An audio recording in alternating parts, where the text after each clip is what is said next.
Hello, today we're working from the pattern from a photo number 4, which was something I had made a long time ago, remaking it, and we'll see how this goes because, I kind of have some hesitations about this bracelet, but we'll see. So, yeah, let's go do it.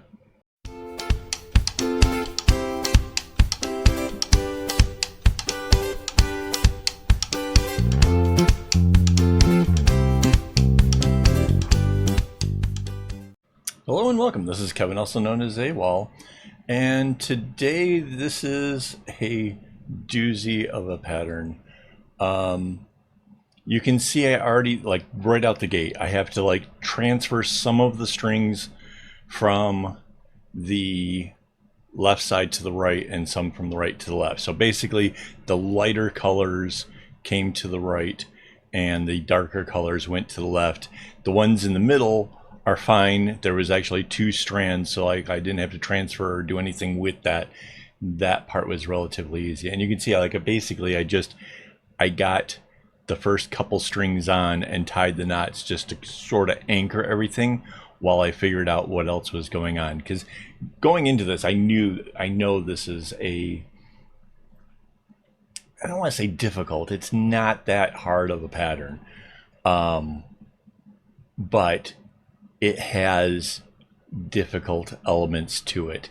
And yeah, I'll kind of explain that as we kind of go along. So you can see there's 5 colors of each, the blue and the red. Now I know in the pattern that if you go to my website and you actually look up, this was the photo from a photo number 4.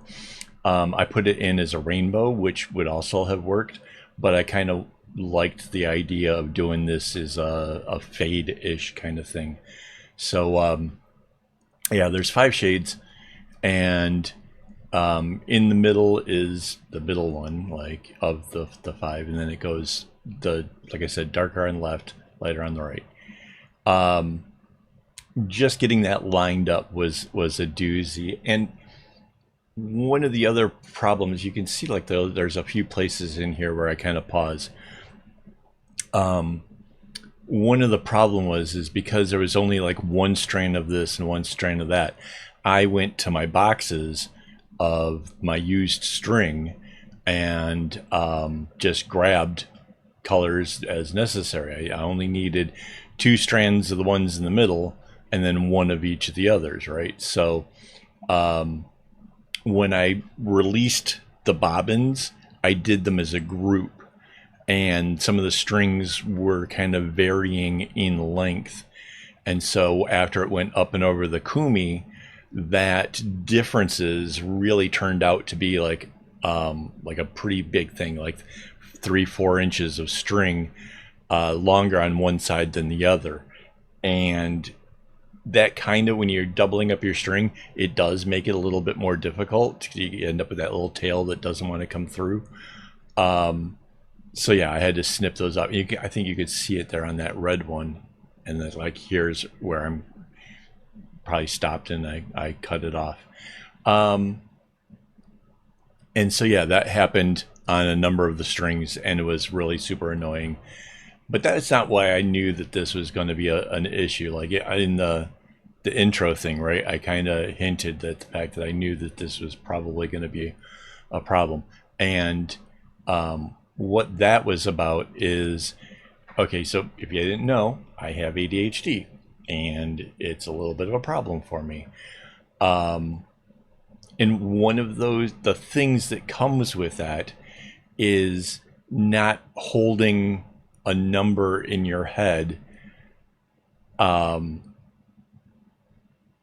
don't know why that is. It's just a thing. I don't know if it's part of the object permanence. I don't know what it is, but this thing comes down a certain number of rows and then turns around, goes the other direction, and then goes down the same number of rows. So like I have this whole thing about symmetry, right? So I wanted this to happen. But I would end up counting from the pattern, how many rows do I need to go? and then I go back to the bracelet, how many rows have I done? And then like, wait, how many rows do I need? And this counting thing goes back and forth for pretty much the whole bracelet, because not only like I worried about getting to the center, but then I had to worry about how many rows then does it take before I get to the end of it. And so that I don't know. There was just that I knew kind of going in. I had done this bracelet before, and I talked about it in when I was making the pattern, that I had done it a long time ago and loved it, and it was in my shop, and then it sold, and I realized that back when I was making this, it was like I made the pattern for myself. I never shared it and never did anything with it. And now that the bracelet's gone, I was afraid that I'd like forget that this ever happened. And I didn't want it to go down like that. I didn't want it to just be like a forgotten thing. So remaking the whole pattern, which meant then I would of course remake the bracelet. And I really like this one. This is, it's a little bit more complicated than say just like a regular chevron or something, but it's not super crazy. I mean, okay, so one thing is you don't get to do the segment knotting. You're limited to just doing a row at a time, just like a chevron, which I thought was actually going to take me a lot longer. This whole thing took about an hour and 25 minutes, somewhere right around there. So not that much longer than yesterday's video, right? So like that was what, an hour and 10, hour and 15, something like that. So not, it took longer, but not as long as I might have expected. But that's okay. I mean, yeah, you see there I am counting. Oh my God. If I had $1 for every time I did that, I would be pretty happy. But yeah, so it's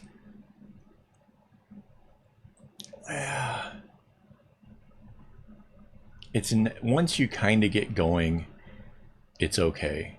And if it wasn't turning around and going halfway through the middle, I think that part, it would have been easier to do. There'd be less need for counting, just end when you feel that you've hit the length of the bracelet kind of thing.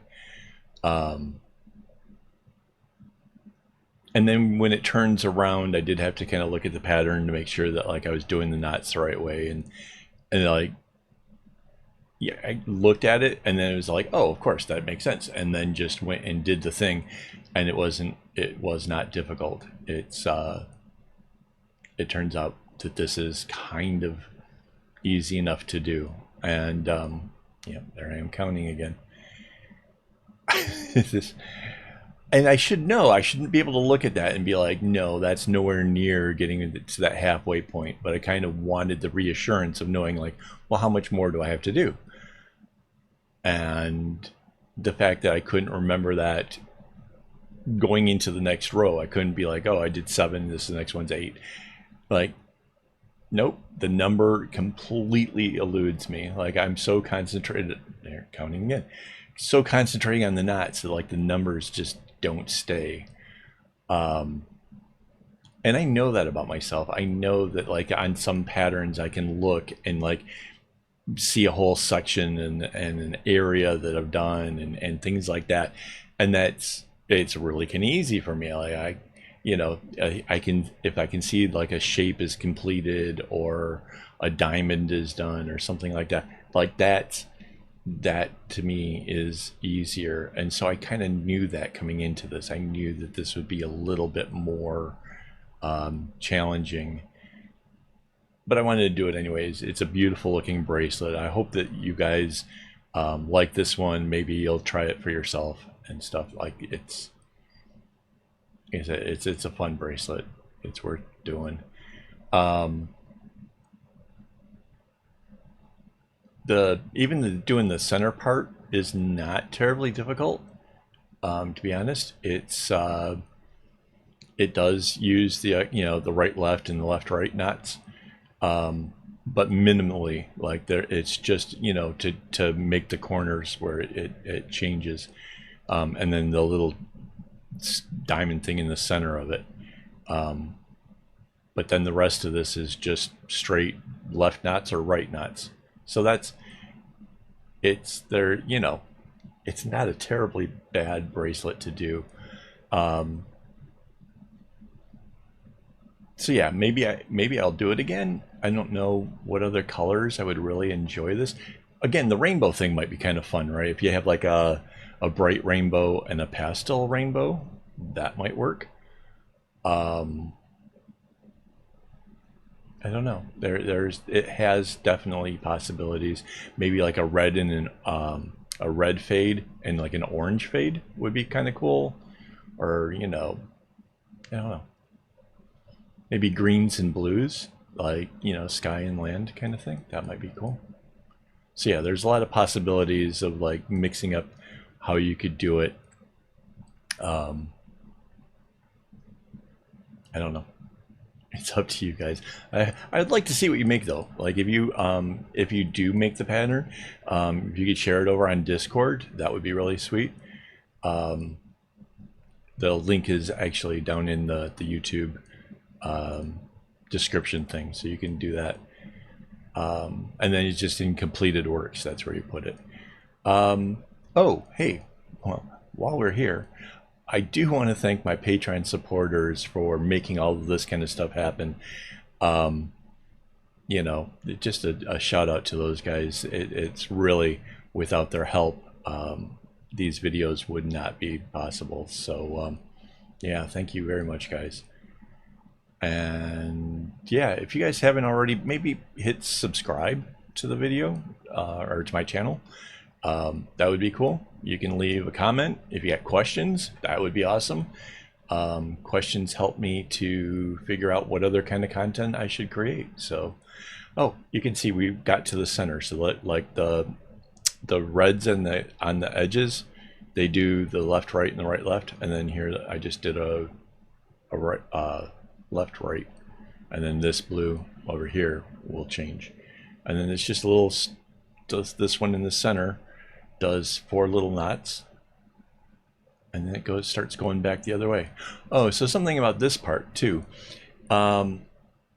You really kind of have to keep the tension up because the way that you're changing directions and stuff, and the way that it basically, the way that the whole knots or whatever, it would be really easy to, if you don't get the tension really tight, that the chevron will come down at a different angle than what it was at the top part.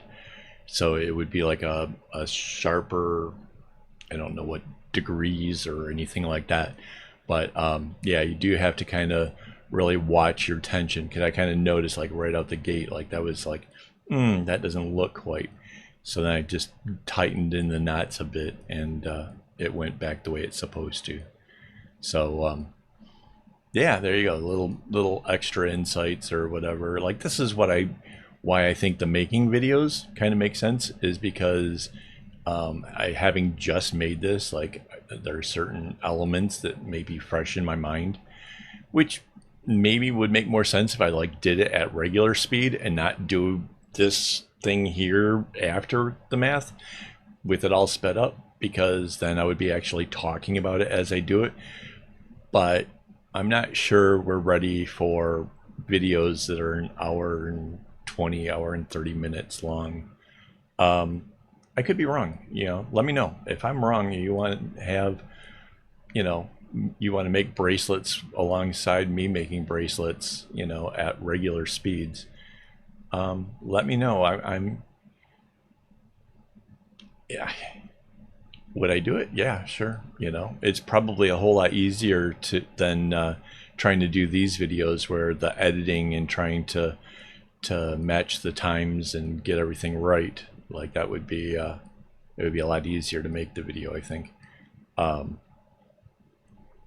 yeah, we'll see.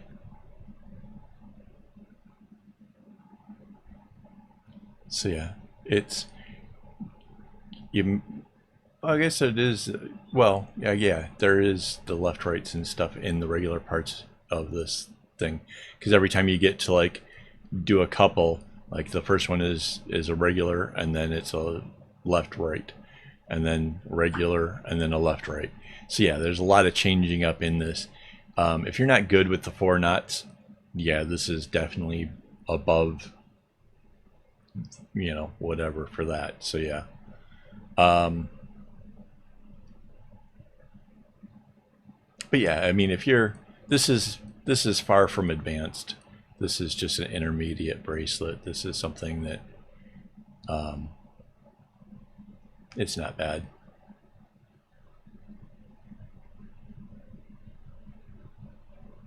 Kind of forgot about that. Like I was saying, there was only the 2 knots. But oh, so yeah, so the strings were off, and some got cut, and I noticed some were like really kind of a ways.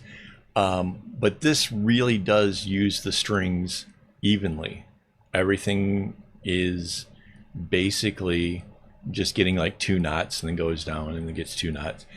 So it's, even though that some of the strings ended up being cut a little bit short because of the whole thing with the loop, there was still plenty of string left over at the end of this. Mind you, like I've said before, I've cut my strings long, but for a pattern like this, I really didn't need to cut my strings as long at all. So that's kind of nice. I mean, if you're super conservative with your string and you don't want to cut in thirds, this one I think you could have gotten away with cutting it in quarters. So yeah, which is nice. I mean, that's I don't know how many more bracelets you'll get out of how many times or something, but I get it. It's a way of conserving things. So yeah.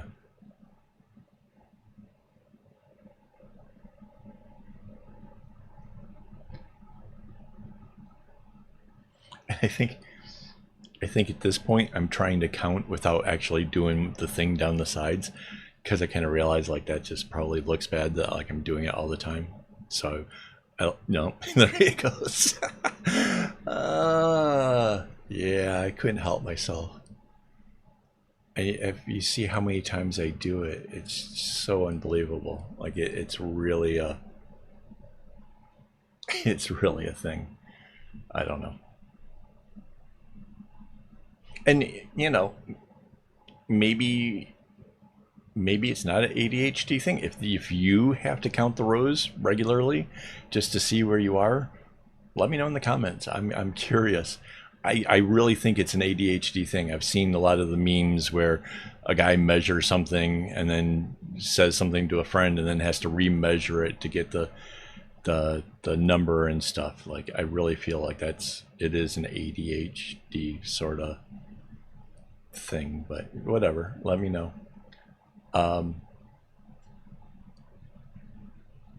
Yeah, but yeah, for a bracelet that takes, well, okay, so I say it's an hour and 20. That didn't include cutting string. That didn't include the kumi. That didn't include the braiding the tassels at the end. So yeah, all that other stuff obviously takes more time as well. But for just doing the knotting part, for it to go this quickly, I think this isn't bad. This is, I think it's reasonable. I mean, like I guess some bracelets would go faster. If you're trying to figure out like cost for, time and stuff, like how much you sell your bracelets for or whatever. Is this a good one? It might be, because it really comes out pretty. It's a really, really pretty design in the end. So yeah, I mean, I don't know. Maybe that's just me. Maybe I'm just really smitten with the pattern is all. Which is possible. That happens. That's some of the bracelets that I thought were absolute bangers, sat in the shop for ages, and I have no idea why. It's just a thing. but I really think this is a very pretty bracelet, and I think you guys are gonna like it as well. And when I get finished with this part, I'll actually show you the bracelet, and then yeah, it's getting close to the end. I can see.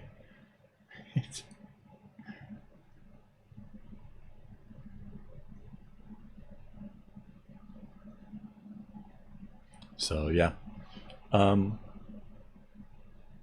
this is about the end of it here. So be back in a second. Okay, so this is it, and there's something about the way that, like, the string is a little bit shiny, so the way it kind of catches the light really kind of emphasizes the whole fade thing. Let me put this against my wrist here so you can see. It's really a good looking bracelet, right? I mean, check that out. And it's all nice and centered like I like, and it's just, it's fun. It's symmetrical this way, but not this way, and that's kind of a little bit different. And it's a fade that you just kind of don't expect. Yeah, I love it. I personally, I love it. I hope you guys love it. If you guys liked it, you know, you can go over to my website. You can the pattern and stuff is available for you. The link is down below, and yeah, let me know what you guys think. So and before I go, as always, don't get your strings in a bunch.